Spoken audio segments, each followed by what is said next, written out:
Beautiful maximalist living rooms to inspire your home. Now, I have been collecting images of maximalist living rooms for a long time. Not because I want to copy them exactly, and not because I think every room needs to look like a magazine spread.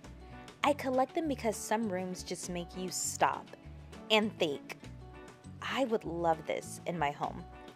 There's something special about a living room that feels fully lived in, fully layered, and completely confident in its own personality. So today, we're looking at beautiful maximalist living rooms meant to inspire your home. But we're not just scrolling through pretty pictures. We're going to talk about why these rooms work, how they use color, and how they layer pattern effectively. Basically, how they create a beautiful room without it looking chaotic. So let's get ready to dive in, but before we do, welcome back to Maximalist Home 101.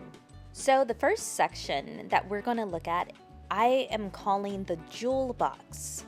Now this is what I would call a jewel box living room. They're going to be living rooms that everything feels rich and deep and wrapped in a ton of color. The walls, the furniture, the art, the rug, the lighting. It all feels like it belongs in the same little world. Now, one of the reasons this kind of room works is because the color is doing a lot of the heavy lifting. When a room uses deep, saturated colors in a really specific way, it can actually make all the layers feel more connected, even if there are books and pillows and lamps. The strong color story just helps to pull everything together. That is one of the biggest lessons in maximalist decorating. A room can have a lot going on, but if the colors repeat and relate to each other, it feels intentional instead of random. It feels designer. So if you love this look, start by choosing a strong color palette in the jewel tones. Maybe it's emerald green, burgundy, plum, even chocolate brown or antique gold. Once you have that main mood, everything else has something to connect back to. Section number 2, I call this one the warm and cozy maximalist room. Now this next kind of maximalist living room feels less dramatic and more warm and collected. So think your terracottas, your rust, your caramels, dark woods, warm ambient lighting, vintage rugs.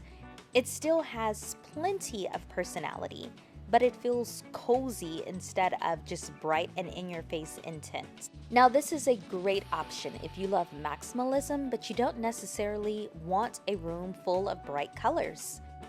Maximalism does not always have to be hot pink sofas and teal walls. Now this is also where texture matters. A velvet pillow, a woven basket, a wool rug, all make the room feel layered without needing every single piece to be loud. Okay, the third type of maximalist room, the colorful maximalist room.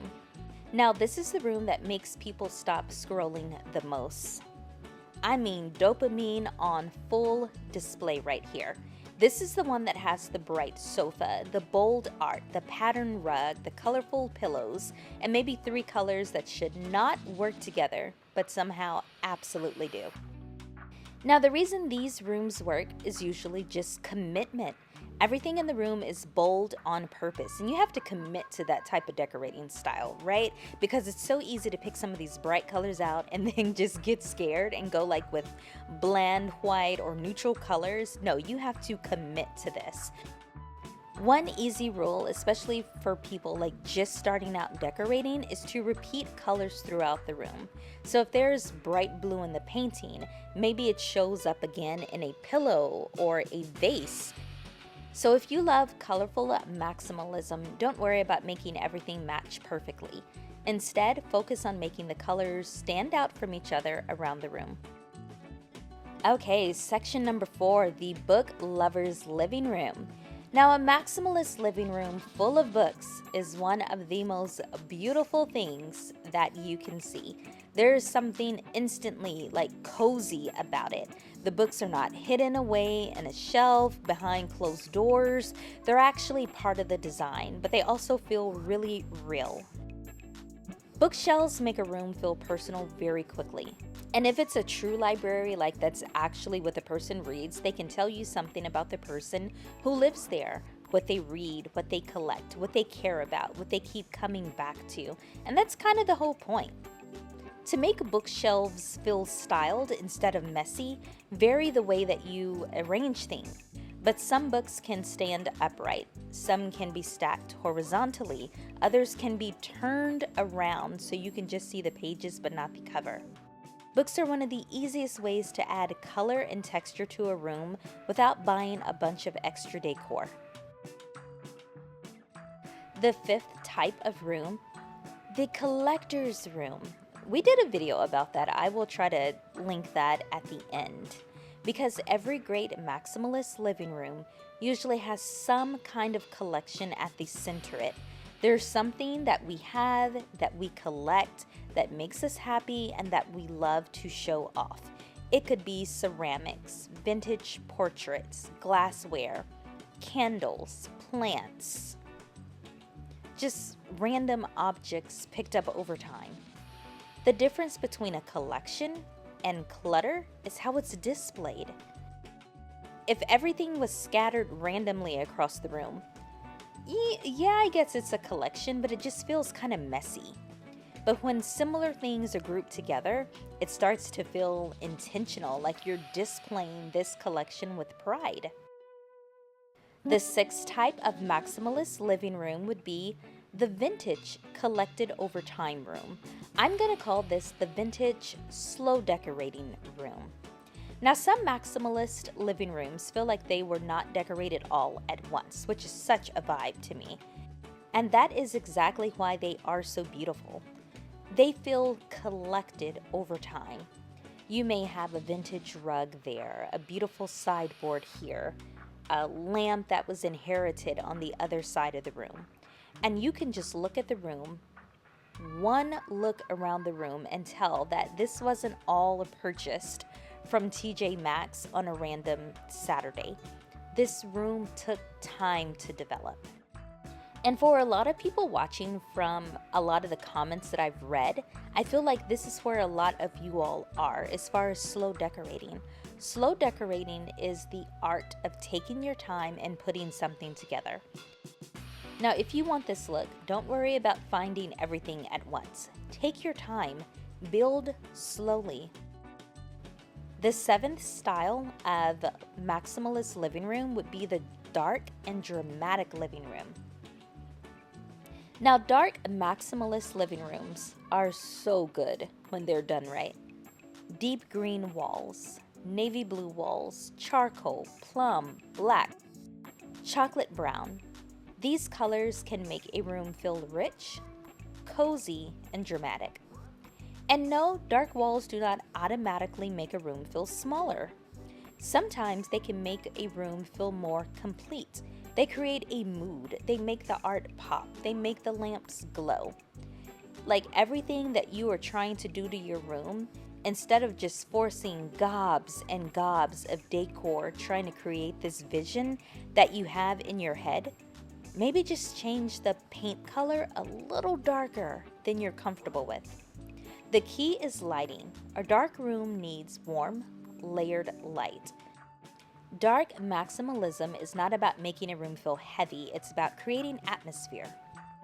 Next up, we have the gallery wall living room. Now, a gallery wall can completely change a maximalist living room. It can turn a plain wall into the main character of the space. And the best part is, a gallery wall does not have to be made from expensive arts.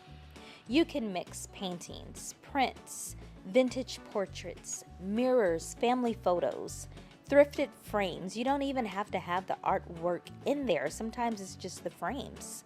The goal is to create a wall that feels personal to you. One thing to remember that is, if the gallery wall is super busy, the rest of the room can kind of take a step back and relax just a bit. It doesn't have to pull so much weight. Maybe the sofa is a solid color. Maybe the coffee table is simple, just because you have so much going on your wall, and you can really let that be the star. And the last type of living room that you will see in a maximalist home is a room that feels like you, aka everything. The best maximalist living rooms are not just the ones with the most color or the most expensive furniture. They aren't the funkiest ones. They are the rooms that feel like someone actually lives there and loves living there. This is what maximalism is really about. It's not just a room with a lot of things in it. It's a room with a lot of intention in it, a lot of care, because items were chosen specifically for this room. Every color, every object, every lamp, every book, every piece of art adds something to this space. So when you look at maximalist living room inspiration, don't feel like you have to copy it exactly. Just notice what you're drawn to and take the idea, not the whole room. Now, maximalist living rooms are not about stuffing a room with as much decor as possible. They're about creating a space that feels warm and expressive and alive. A beautiful maximalist living room can be colorful or dark, vintage or modern. I know for a lot of us watching this video, a lovely maximalist living room filled with things that we love and be surrounded by that day in and day out is the truly most peaceful thing that we can find. So tell me in the comments, which maximalist living room style spoke to you the most? If you love maximalist home decor, colorful interiors, collected rooms, and spaces full of personality, subscribe to Maximalist Home 101. Thank you for watching, and I'll see you in the next video. Bye, guys.